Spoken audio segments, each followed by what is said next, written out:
Hey, what is up you guys? Welcome back to Team APS, Paul here. And today I'm going to introduce you guys to 5 fun legacy decks that recently got support in the new set, Legendary Duelists Sisters of the Rose.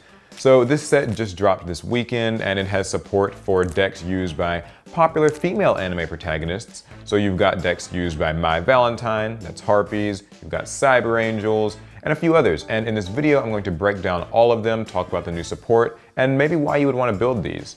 And of course, if you're interested in building any of them or just picking up the set for yourself, it's available now on TCG Players, so I'll have a link to that in the description. Personally, I think it's the best Legendary Duelist set yet, so it's actually pretty exciting.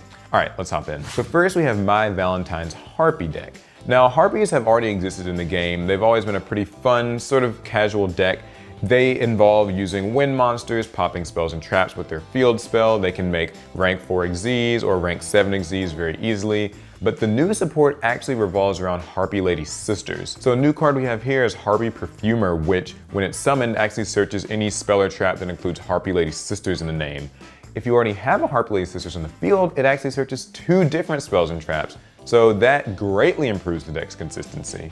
Then there's Harpie Oracle, which summons itself from the hand if you control Harpie Lady Sisters, then lets you recycle one of those spells and traps from your graveyard back to your hand. Then there's the new Alluring Mirror Spirit. So this is a spell that lets you cycle out a new Harpie Lady from your deck whenever one of yours dies in battle. Since the Harpie Ladies don't have great stats, this is extremely useful. And if this card gets destroyed, either by your opponent's card effect or even your own Harpie Hunting Ground, for instance, you're actually able to revive a Harpie monster from your graveyard, so it pays for itself. Then there's Harpie's Feather Rest, which basically acts like a Jar of Avarice. It lets you shuffle back Harpie cards from your graveyard into your deck and get a free draw out of the deal. But if you have Harpie Lady Sisters in the field, it actually becomes more like a Pot of Avarice and it lets you get 2 cards. Finally, there's Harpie Lady Elegance, which lets you trade out one of your Harpie Lady Sisters, shuffling it back into the deck, for any other Harpie monster in your deck. This is a really useful utility, and like with the mirror, if it gets destroyed either by your opponent or your own Harpie card, it lets you get a free search out of the deal. So all in all, Harpies get a lot better with this. If you want to focus on sisters, you can, or you can use some of these cards with the existing things like Harpie Channeler, Harpie Dancer, Pet Phantasmal Dragon, and Hunting Ground, and just make the existing Harpie deck even better. So the next deck is Cyber Angels, used by Alexis Rose from Yu-Gi-Oh! GX. This is actually my favorite deck out of all of them because I built it myself. It's actually a lot of fun. It revolves around these fairy ritual monsters that can actually be tributed to get additional effects. For instance, Cyber Angel Benton actually gets a search when it gets tributed. So you want to summon the ritual monsters, but it's totally okay for you to tribute those same ritual monsters to summon other ritual monsters or to use any other effect that involves tributing. The new support just continues to play on that. So first things first, they get a new ritual monster in Cyber Angel Azana. It pops a spell or trap when it gets summoned to the field, it can attack monsters twice, and if your opponent targets any of your angels for card effects, you can actually shuffle back a ritual monster from your graveyard to your deck, so it's a useful recycling, and then pop one of your opponent's cards. So even if they're going to get rid of Azana herself, you can still take a card, a piece of them with you. The new Cyber Egg Angel is the alternative to the existing Cyber Petite Angel. So whenever this little fairy gets summoned, it actually searches Ritual Sanctuary from your deck to your hand, or any Machine Angel spell. And there are a few new ones that we're about to talk about. So this card makes for a great starter piece in any of your plays. So Merciful Machine Angel actually lets you tribute a Cyber Angel monster from your hand or the field, and then you get to draw 2 cards, but you have to place a card in the bottom of your deck. Now, this is good draw power for the deck, but it also triggers any of the Cyber Angel monster's tribute effects. So if you tribute something like Benton, for instance, then you're able to actually get a plus out of this card, which makes it extremely useful for consistency and speed. Then there's Incarcerated Machine Angel. So this actually protects your Cyber Angels from battle, so they can't die. And if you happen to take any damage, either battle damage or just burn damage, you actually can immediately ritual summon a Cyber Angel monster from your hand. So that's really useful, and it will, of course, trigger any of your Cyber Angel monster's effects when they get tributed for it. And finally, there's Magnificent Machine Angel. So it lets you tribute any of your Cyber Angels to boost one on the field for 200 points times the level of what you tributed. You'll also get the effect of the tributed Cyber Angel monster. And then the new monster that got a boost, if it attacks a monster that got special summoned from the extra deck, so those pesky Link monsters, Pendulums, Synchros, Xyz, all that monster's effects get completely negated during the battle phase. So all in all, this support makes the deck a little bit more consistent, and I like the spells and traps finally give the deck a bit of disruption and sort of utility and recovery that it didn't really have before. So moving on to Akiza's Rose Dragon monsters. So these have actually been existing in the OCG for a long time, and we've always wondered when we'll get them. This is a really fun new concept that plays around with Black Garden and its Rose tokens and the existing powerful plant monsters that we have in the game. So Garden Rose Maiden is a new level 5 synchro monster, and when it's summoned, you're actually able to search a Black Garden from your deck or even from the graveyard to your hand, which is the centerpiece of the strategy. And when this card is in the graveyard, you can actually banish it to special summon any Rose Dragon from your graveyard or any Dragon Synchro monster, which is incredible. Now, Red Rose Dragon is the centerpiece of the entire strategy. It is a tuner monster, and whenever you use it as synchro material, it lets you summon any of your other Rose Dragon monsters straight from the deck. Extremely handy. It also lets you search the new spell and trap cards that Akiza gets in this set. The first being Frozen Rose, which is a quick play spell. You send a monster from the field to the graveyard, and you're able to either draw 2 cards and discard 1, or search any level 4 or lower plant monster from your deck to your hand. Then the trap, Blooming of the Darkest Rose, actually summons a lot of Rose tokens to either side of the field, and it lets you use those Rose tokens with Black Garden. Plus, when this card is in the graveyard, it can actually recycle itself really easily. Another quick note about this deck is that it actually gets one more card, that's White Rose Dragon, but that doesn't come out until Savage Strike Special Edition. Just something to keep your eyes on though.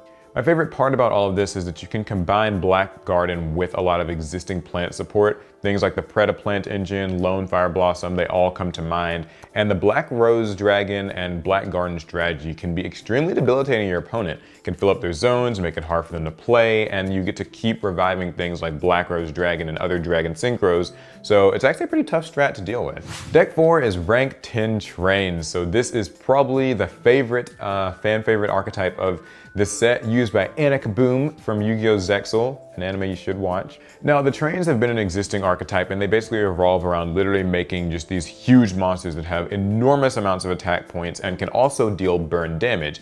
They're machine monsters, and they tend to not really have much defense, and they don't really have any other effects, but it's a great way to literally steamroll your opponent, and so that's what the new support also focuses on. So we get a new Juggernaut Rank 11 Xyz monster that you can actually overlay over an existing rank 10 train monster, so very easy to actually summon it out. It's got 4,000 attack and defense, but it can detach to boost itself by 2,000 more, so it'll have 6,000 attack and defense, and then it can attack monsters in the field equal to the number of Xyz materials that it's got.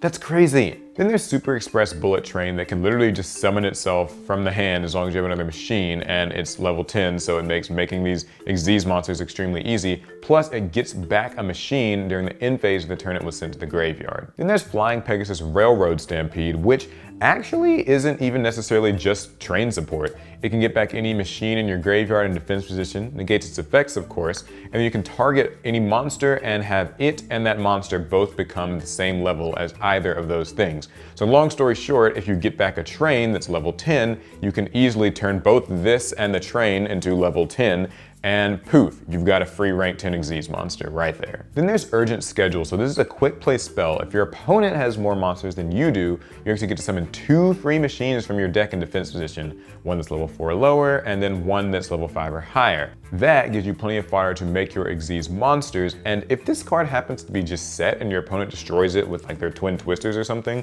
then you get to search a free level 10 machine monster from your deck to your hand. And finally, there's the Continuous Trap Barrage Blast, which lets you actually get rid of your opponent's cards just by sending cards you have to the grave. So this is helpful for trains because they've always had like big attack strength, but they don't always have easy ways to get around the opposing board that your opponent has. So this deals with that pretty easily. Plus, when it's in the grave and one of your trains dies, you can banish this and that train and deal 200 damage times its rank.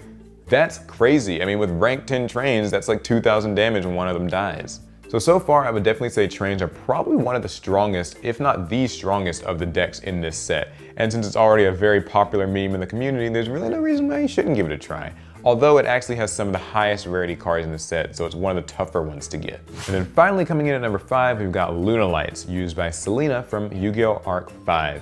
So this is a fusion-based archetype, and it's also a powerful OTK archetype. So you've got these dark beast warrior monsters. They're searchable with things like Tinky, very handy. And up to now, they've used cards like Polymerization and other generic fusion spells to make their fusion monsters. This time around, they get a couple of new support cards that change that up a little bit. So a new fusion monster is Lunalights Saber Dancer. It gets 200 attack for every beast warrior monster that's in your grave or banished, which both of these things happen a lot in this deck. It can also not be targeted, and even when it's in the graveyard, it can actually boost the attack of an existing Lunalight monster that you've got on the field. Then there's Lunalight Emerald Bird. It lets you discard a card to draw a card. Very good cycling and flowing and all of that. And then when it goes to the graveyard by a card effect like a Polymerization or another fusion spell, it actually revives a Lunalight monster from your graveyard. So that's really great recursion, so you get to continue fusion summoning. Then there's Lunalight Yellow Marten. So you can actually summon it from your hand or even the graveyard just by bouncing an existing Lunalight monster in the field back to your hand. It's a great way to extend combos, and then when it goes to the graveyard, by fusion for instance, you are actually able to search Lunalight spells and traps, and they've got quite a few useful ones. And finally, Lunalights get Lunalight Fusion. So it functions exactly like Polymerization, letting you make any of your fusion monsters with stuff you have in your hand or in the field, except if your opponent has a monster that was summoned from the extra deck, the pesky Link monsters for instance, you can actually use a Lunalight monster in your deck or your extra deck as part of the fusion material, which is actually really great for setting up further combos. And finally, there's Lunalight Serenade Dance. So whenever you summon a Lunalight fusion monster, it gives you an extra attack point, puts a token on your opponent's side of the board, which gives you another thing to attack and deal extra damage to. And when this card's in the graveyard, you can actually discard a card and get a free Lunalight monster straight from your deck. The Lunalight strategy is probably the fastest, most aggressive OTK strategy, even more so than Trains, I would say. So if you're into the kind of high octane playstyle, then I definitely recommend this one. All right, so that's it. Those are the 5 new decks that come in Legendary Duelists Sisters the Rose. So again, these are all really fun. They're all legacy archetypes. And if you want to pick the set up, like I said, it's gonna be available on TCG Player. I'll have a link to that in the description. Let me know down in the comments, which of these decks are you getting and how are you going to play it? That is gonna be it. Subscribe for more Yu-Gi-Oh! And I will see you guys in the next one. Pass turn.